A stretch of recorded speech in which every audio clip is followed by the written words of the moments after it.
Today's video is all about working for Amazon. We're talking about job assignments, the differences in facilities, and how they could affect your hours and pay, campground stipends for CamperForce employees, what they've got me doing this year, and everything else Amazon related.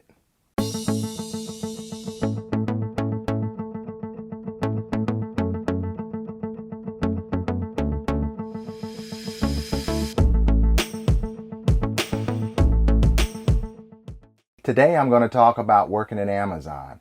And yes, we're full-time RVers, but this video is really for anyone interested in working for them. Because whether you're a CamperForce employee working for just a short period of time, or you're looking for a full-time job, the assignments and duties are all the same. So I'm currently still working at Amazon, and as a matter of fact, I gotta go to work today. So I'm going to talk to you a little bit here in our rig before I drive in. I'm going to be flying solo in this video because Rebecca isn't working at Amazon this year. And that's because, unfortunately, Amazon no longer allows us to choose shifts and almost always puts whoever's traveling together on the same one. And since we have dogs and don't want to leave them alone for 12 hours a day, Rebecca was kind enough to volunteer to stay home with them. Funny how that worked out. Okay, so the first thing I want to talk about is the campground accommodations as a CamperForce employee. The way it is now, and I'm emphasizing now because things are different this year than they've been in the past. But you will receive a $120 campground stipend in your weekly check to assist you with the campground fees. If you have two people in your RV and they're both working for CamperForce, then you'll each get $120. By the way, Amazon calls this stipend camp pay. Since Rebecca isn't working this year, we're only getting $120 per week.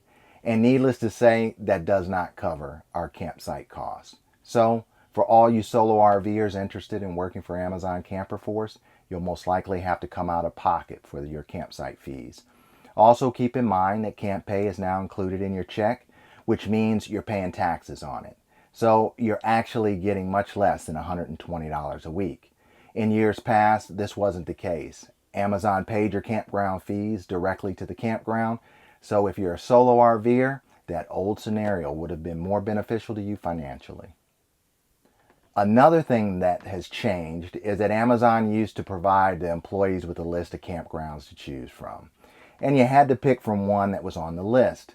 But now you have to find your own campground, and there are positives and negatives to that. The positive is you probably have more options because you're not limited to only what's on the list. But the negative is you may wind up staying in a campground where there aren't any other CamperForce employees. And why is this important? Because when there are other Amazonians around, you can carpool. And that means you only have to drive your vehicle into work once or twice a week, which cuts way down on fuel costs and allows your spouse or your travel partner to keep the vehicle with them while you're at work. Carpooling is a great thing because some of these campgrounds are 40 miles or more away from the facility that you're going to be working at, like mine. And this brings me to the next thing that I wanted to mention.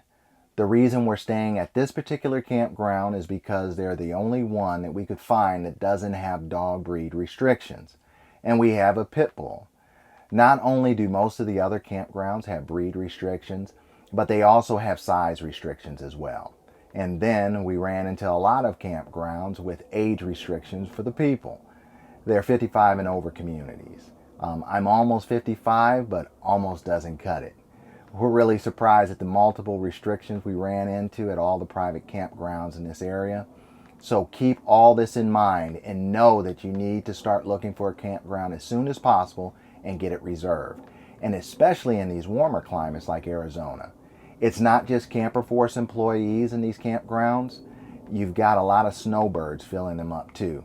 And they reserve their sites many months in advance. So the competition for these campsites is real. The other thing I want to talk about here is the physical demands of pretty much any job you're assigned to at Amazon. And I'm going to talk more about what the primary job assignments are later in the video after I get to the facility. But I want to point out now that as a CamperForce employee, you will not have a choice in your job assignment. And regardless of what job you're assigned to, it's going to be physical.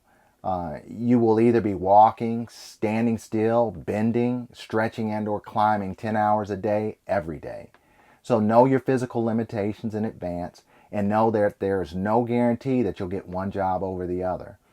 Over the last 4 years, we've seen a lot of people quit because they've realized standing stationary for 10 hours can actually be harder than walking all day.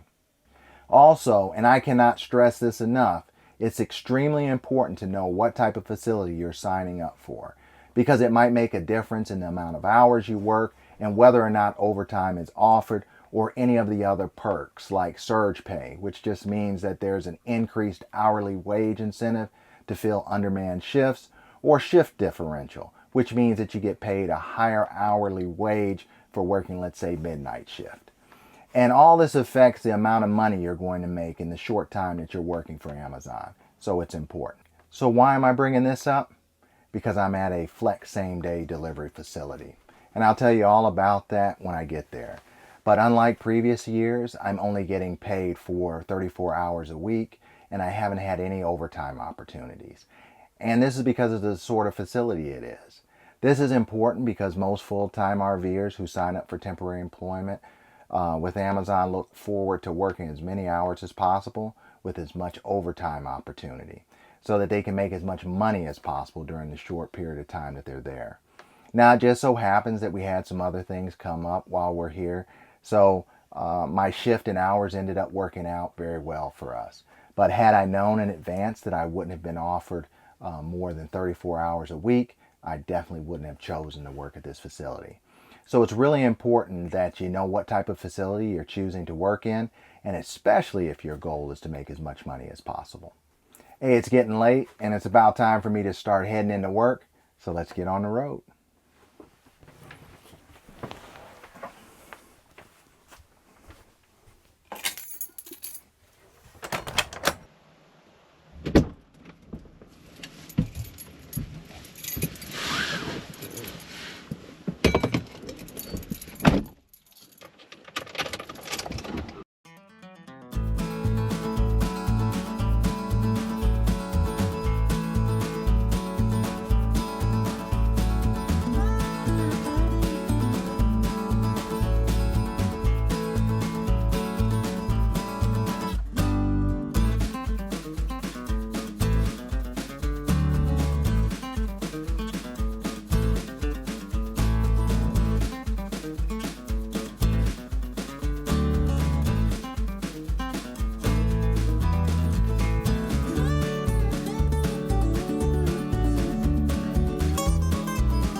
So I made it. I have to leave early from our rig because you don't know what the traffic's going to be like on the way in here. So that usually gets me here about 20 minutes early. Also, it gives me a little bit of time to mentally prepare myself for the next 8 hours. And this is my 4th year with Amazon CamperForce, but I've never worked in a facility like this one. It's a same-day delivery fulfillment center, and all that means is that we receive merchandise in, and it goes out the same day to be delivered to customers within a 45-mile radius. The deliveries are made by Amazon Flex drivers, and we just play a role in getting these orders ready. It's a fast-paced operation that requires a lot of standing in one place for many hours. But with that said, it's time for me to get to work, and unfortunately I can't take you with me, but I'll check in on you at lunchtime and give you some more information on Amazon CamperForce.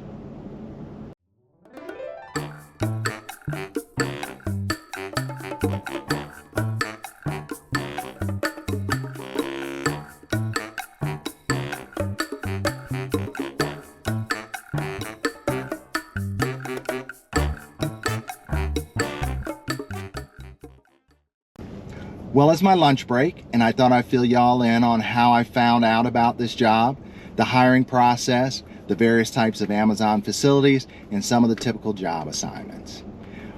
We found out about Amazon CamperForce employment opportunities through the internet back in 2018, and we provided a link to that employment below. Hiring usually begins in February with a virtual hire webinar, and in this webinar you will be provided information on when applications will be accepted, job locations, and any new changes for the upcoming peak season.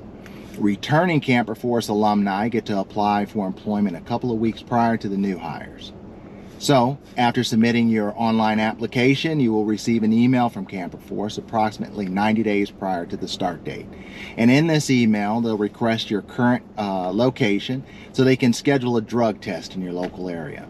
The next email you will receive will be approximately 2 weeks prior to the start date.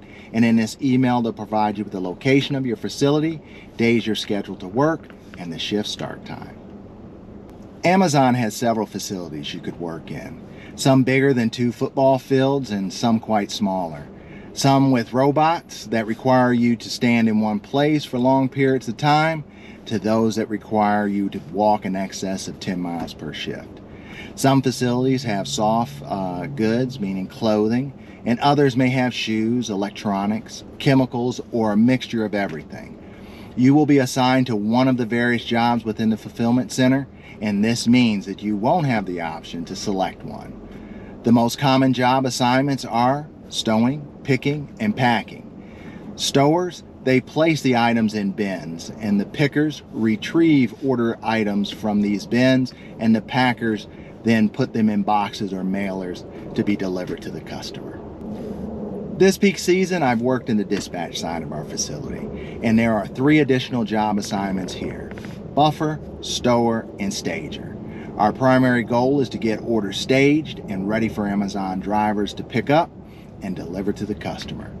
The job is fast-paced and pretty repetitive. But it's time for me to go again.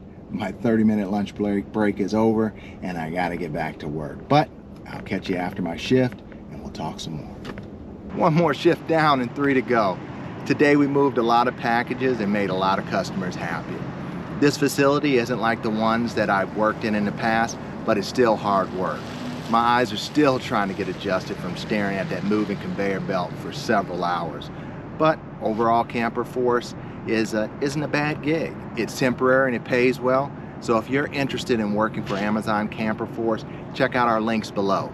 And if you have any questions about what I talked about in this video or on anything I didn't, leave them in the comments below. Thanks for watching. Don't forget to give this video a like, subscribe to our channel, and hit that notification button so you don't miss our next video. And until next time, I'll catch you down the road. Take care.